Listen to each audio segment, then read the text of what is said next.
Hey everyone, so like many of you, you probably have a bunch of scrap laying around your shop. Here's some dark walnut, had some maple boards left over, and I decided to make a little phone stand slash amplifier with it.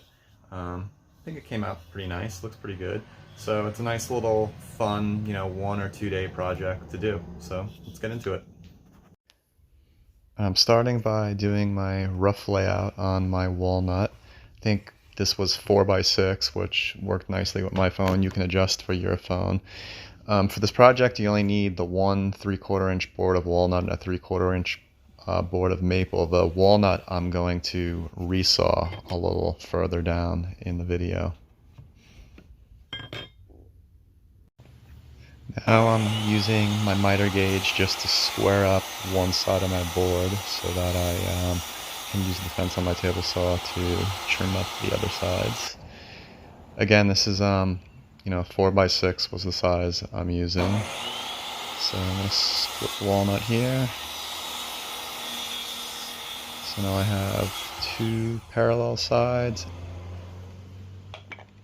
So I don't have a bandsaw, so to resaw this board I'm going to use my table saw, and I'm going to slowly raise the blade till I get halfway through the board, then I'm going to flip it over and repeat the process.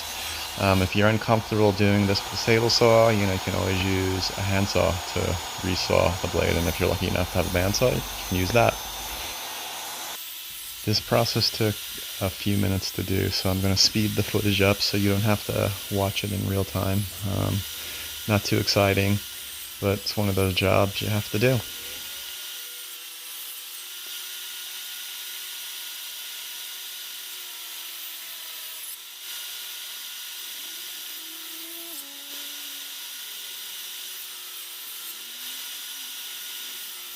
I don't actually cut the board all the way through here. I was afraid the table saw blade would grab the piece as it came loose and, shoot it backwards. So I went almost all the way through, and I'm just going to finish up the cut with a Japanese saw.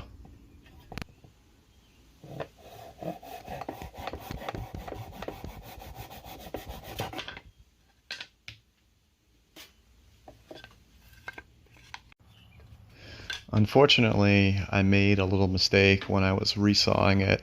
When I got to the second half of the cut, I should have not only flipped the board upside down, I should have rotated it 180 degrees. So I was cutting on the exact same side I was cutting for the first cut.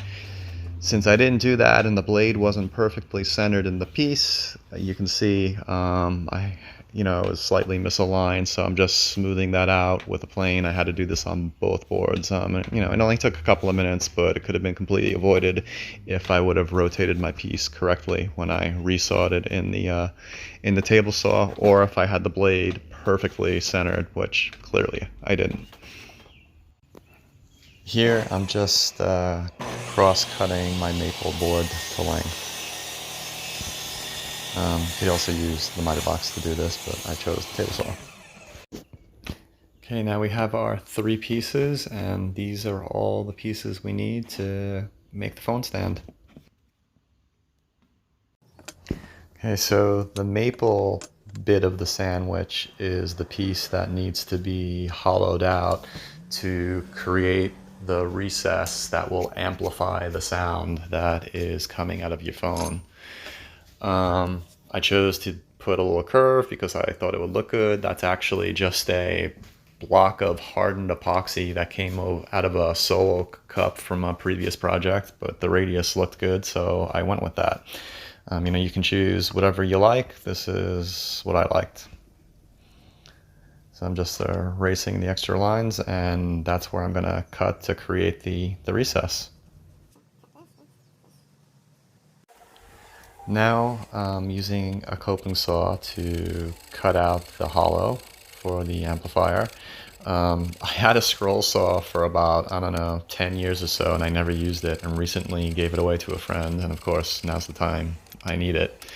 Yeah, I think it's time to get a bandsaw soon, but this gets the job done. Slow and tedious, but gets the job done. Now that most of the waste has been knocked out, I'm just using the bench top sander to smooth out the radius, and then I'll go back and knock the rest of that waste out on the flat side there with a chisel, just to clean it up, and then I'll hit it with a sander again. And here I'm chiseling that waste out with the chisel. This just took a few minutes to do this, wasn't that big of a deal. Like I said, if I had a scroll saw or a bandsaw, I would have cleaned it out with that. Here I'm switching the belt sander out to the little spindle sander so that I can clean up the inside curves of the piece.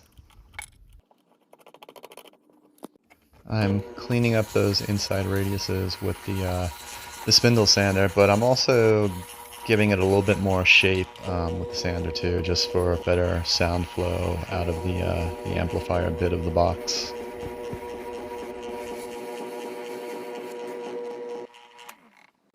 Now I'm hogging out the walnut with a 3/4 inch Forstner bit. This is the slot that the phone will sit in.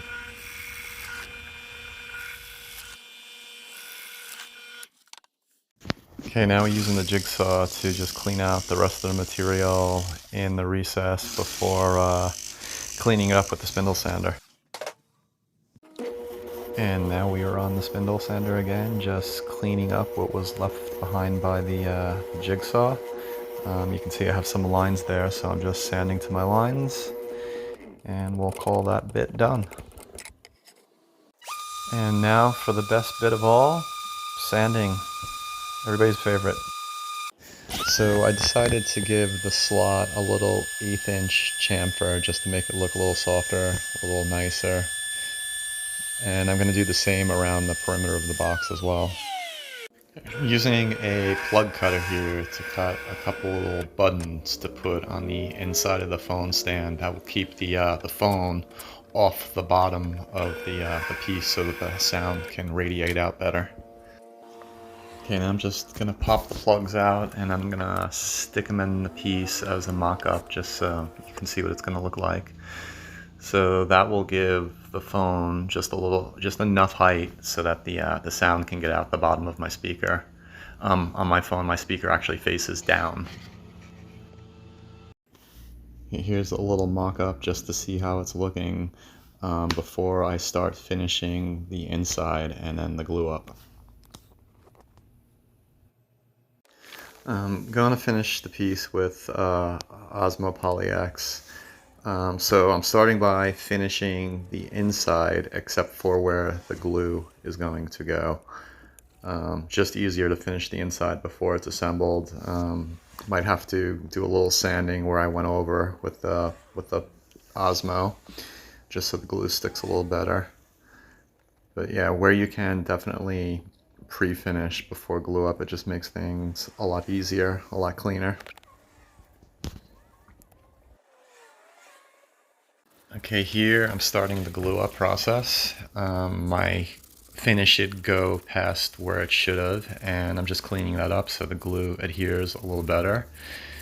When you do start putting the glue on, keep it away from the edges so that you don't get squeezed out onto the inside, because that's going to be very hard to clean up.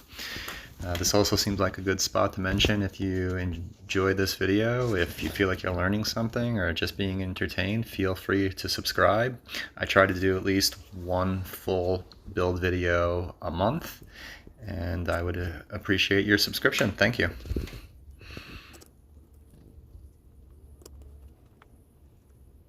And with that, we are now in clamps. And now we are out of clamps.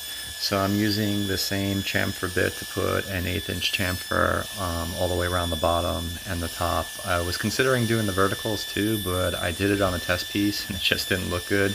So I will probably just use some sandpaper just to knock the corner off a little bit to ease it a little, but that's it. Just the chamfer on the top and the bottom. Okay, finishing time. So I sanded the whole piece to 150, and now I'm just using a white pad to work some Osmo PolyX in. And once it's worked in nice and good and has sat for a while, I wipe it off with a blue cloth, and that's it. You're done at that point. Okay, so it's cured for a day now, and I'm putting some buttons on the bottom, some rubber buttons, just so that it doesn't touch the surface that it's sitting on. It helps the sound resonate a little bit better, and I think it just also looks better for it to be standing off the surface a little bit. Yeah, I really liked the way it came out here. I think the colors in the walnut are nice. The contrast between the walnut and the maple is classic. It always looks good together. And there we go with the phone in it. I think it turned out pretty nice. What do you guys think? Okay, thank you for watching, everyone.